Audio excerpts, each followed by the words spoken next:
Hey, good afternoon, everybody. Dan here, Ultimate Boston Red Sox Collector page on Facebook and YouTube videos. Today was a huge mail day for me today. I received 8 packages in the mail today, a total of 9 cards, all PSA graded cards. Cards that I've been very excited to get. I want to thank all the sellers. They sent them super fast, considering the processing time of the mail facilities right now, so I know that they got them out really quickly. So a nice mix of a few vintage and some more modern 80s and 90s stuff. Used my gift card that my wife got me for my birthday to get most of these. So really excited to show these off today. Nice additions to my collection. So I'm just going to kind of run through these fairly quickly. None of these cards, if I remember correctly, are Red Sox, so they're all part of my PSA collection. So without any further ado, start off with the 1990 Leaf Mint 9 Greg Maddux. Arguably the best pitcher of my generation, anyway. This guy was just solid, consistent, good every year. 90 Leaf was kind of a pioneering set. Obviously, 89 Upper Deck was really the father of the modern day, high-end set. And then 1990 Leaf, who had always made Canadian versions of Donruss cards in the 80s, decided to jump in with a more premium set. It looks kind of plain now when you look at it, but back then it was a high-end set. And Greg Maddux obviously was a good pitcher at that time, had not really reached superstar status as of yet. He really didn't hit that until the next year or two after that, and then, of course, signed the big contract with the Braves. So Greg Maddux, PSA 9, my first Maddux, graded. And these are in no particular order by grade or year or anything, but I'm just going to show them as I have them in the stack here. This is a 1982 Fleer, Ricky Henderson. This is a near mint to mint 8. Got this one for a really good price. Normally I would have looked for a 9 in this, but this one was too good to pass up price-wise to add a essentially third-year Ricky Henderson card. So very happy to pick up that one. Next one I picked up was a second year, 1980 Topps. Boy, sorry about the lighting. I just don't have a really good... The light's coming in through the window right now. Sorry, I'm trying to find a good spot here. That's not bad. 1980 Topps Ozzie Smith. That is a near mint to mint 8. I usually, once we hit 1980 and before, I'm definitely willing to go 8s and 7s. Was able to get this one for a really good deal. I think this was one I put on my watch list that the seller had to buy it now and drop the price $1 or $2, so I grabbed that. I'm going to save these next ones here. I'm going to bounce down a little bit here. Alright, so these two I got from the same seller, and there was a note enclosed in the envelope, and I still don't understand what the seller was talking about, but I'm okay with it. The only thing I can see, it was a 2-card lot of Bruce Sutter. Now, they're both mint 9s. One on the right is an 82 Fleer, and on the left is a 85 Fleer. They're both mint 9s. There was a note folded up in the envelope that said, "Please read." And the seller put that there was an imperfection that he did not notice in the 85 Fleer Sutter in the holder. I have looked this thing up and down. I can't really see anything, any kind of an imperfection. The only thing I see is that the label is a little bit bubbled, which is fairly common. I don't see any other imperfections. But anyway, the seller told me, he says, "Keep the cards. I'm going to refund your money." I think I paid about $6 or $7 for the 2 of them plus shipping. So I'm going to write him later and say he doesn't need to do that. I really don't see an issue. I would not have noticed anything otherwise. The only other thing I see is there's a little bit of, maybe a little bit of damage down lower on the holder on the side, but nothing that's going to make me say, "Oh my goodness, you ripped me off." So a couple of Bruce Sutters, mint 9s. Again, somebody like him, I can afford 9s, maybe even 10s. Not looking to get anything high-end on Bruce Sutter, just take it off the list. Alright, so these next 4 are more in the vintage realm, pre-1980. The first one is a 1978 Topps Strikeout Leaders, featuring 2 Hall of Famers, Nolan Ryan and Phil Niekro. This one is a near mint to mint. This one's a near mint 7.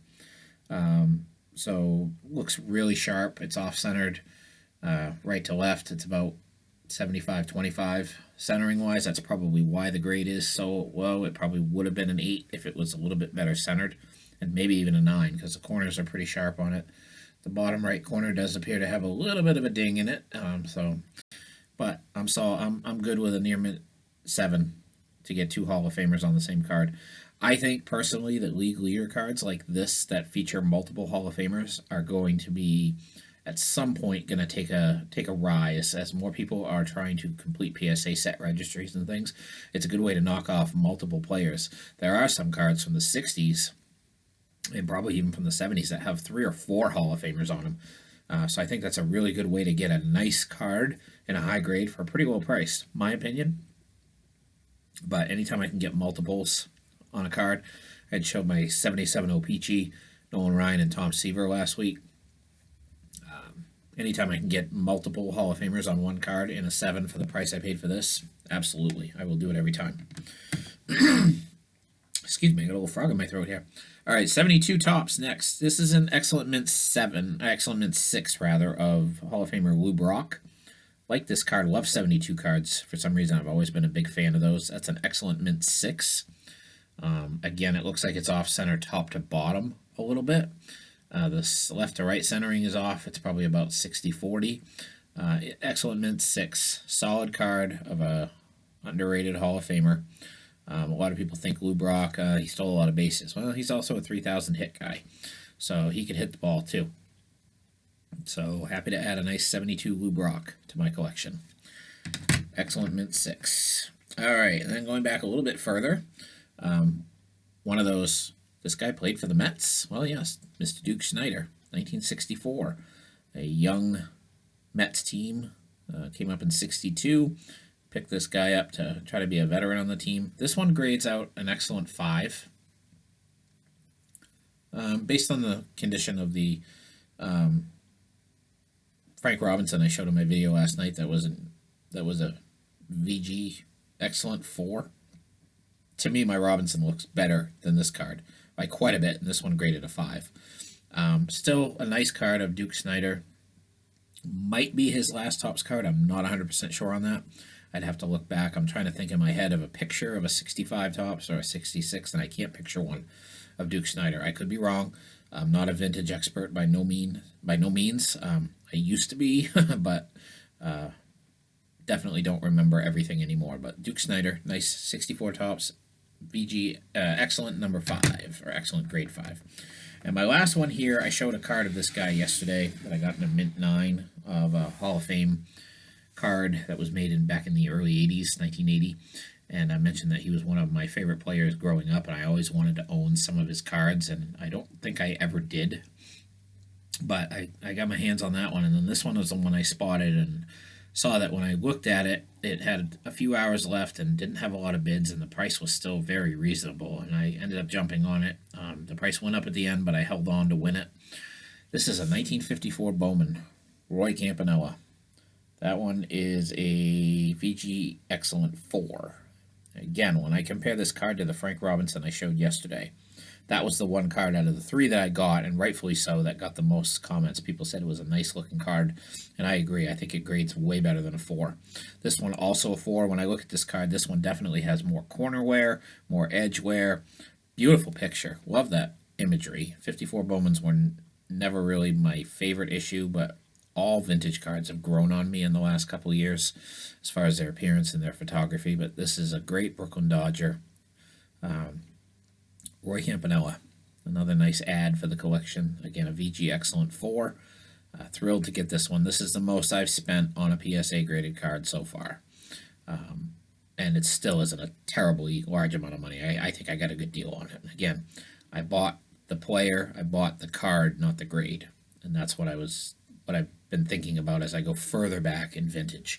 I'm never going to own a regular issue Mantle or maybe even Mays or Clemente or Aaron unless I go lower grade. I'm not going to look for 7s, 8s, and 9s on those guys. Those cards are through the roof right now. So I'm going to be happy to get a lower grade. So I'll be looking for those names as I grow my Hall of Fame collection. So a 9-piece add to the collection today. The PSA stack. It's getting fat. I think I'm up to 24 or 25 now, maybe even more than that. I did buy a few this weekend. Most of them, the ones that I've been waiting for, did come in today. So I'm happy about that. The next few mail days are going to be more consisting of Red Sox cards. I've been buying more Red Sox stuff again. I did purchase 2 more autographed baseballs that I got for really good deals that I should be getting in. One of them should be coming in sometime this week, and the other one I just bought and paid for today, so that probably won't come until the end of the week, if not next week. So also got some base cards for some sets and some parallels and inserts. I got a nice JD Martinez triple relic coming in. Kind of trying to get back a little focused into that collection again too. So that's all I have for today, but a very, very solid Monday mail day. And I'm excited to add those to my PSA collection, which is growing leaps and bounds. And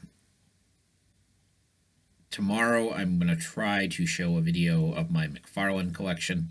I may even try to do that later tonight. I'm a little early with my video today, so I may do another one tonight. We'll see.